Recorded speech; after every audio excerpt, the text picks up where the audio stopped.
Welcome to the 31 Nights of Macoween. Every night during the month of October, I will review a scary movie. Come and join if you dare. From writer-director M. Night Shyamalan. We have always had a gentle understanding with the creatures who live beyond our borders. There are marks on the door. Nothing can prepare you for what lies just outside the village. Never enter the woods. That is where they wait. M. Night Shyamalan's Yeah, they had us the first half, I'm not gonna lie. They had us. We weren't defeated, but they had us. The Village is a 2004 American period thriller film written and produced and directed by M. Night Shyamalan. It stars Bryce Dallas Howard, Joaquin Phoenix, Adrian Brody, William Hurt, Sigourney Weaver, and Brendan Gleeson. The film is about a village whose population lives in fear of creatures inhabiting the woods beyond it, referred to as those of whom we do not speak.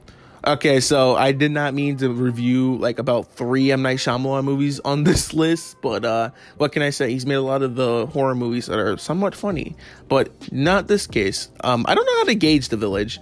I've seen this movie twice. The first time was back in 6th grade and was one of the last few days of school before like summer break.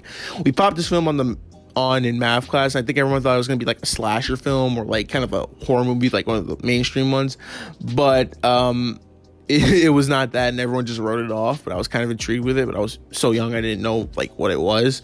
Then when I got older, around like 19 years old, I decided to give this film another watch with a fresh mindset. And after that, I think I have a somewhat conclusive sense of how I feel about The Village.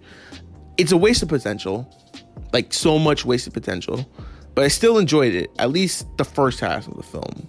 The things I liked from this film are the first half of the plot, the setting, and the acting. The first half of the plot was just good. It had me intrigued and interested to see what the hell was going on in this village. Why are there creatures in the woods? What happens to anybody who tries to leave? Just intriguing questions and thoughts I had throughout the first half of the movie, and that made me intrigued to keep watching and see what would happen. The setting of the film was just great. They did a great job of creating this unique sense of Pennsylvania 19th century colonial style town, and a lot of thought and research was put into this to make it authentic, and it gave the film that much of a great style. And the acting in the film is honestly one of the main reasons this film is not horrible. I'm not ragging on it as much as I thought I was going to be. Everyone did a great job in their roles, especially Bryce Dallas Howard. No wonder why she would go on to have an amazing career. She was great in this role. Joaquin was great. Adrian was great. Everyone just does a good job. But I think Bryce Dallas Howard she takes it with like her being the main character or someone. I really liked her performance. But the one thing that brings this film down so much that it could have been great. It could have been a really great film of the 2000s.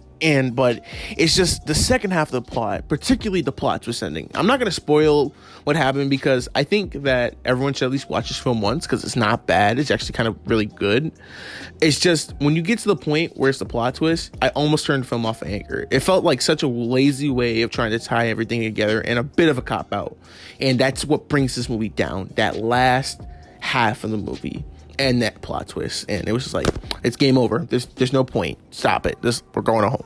The Village was released on July 30th, 2004 on a budget of $60 million. After returning to the box office, it would go on to gross $256.7 million.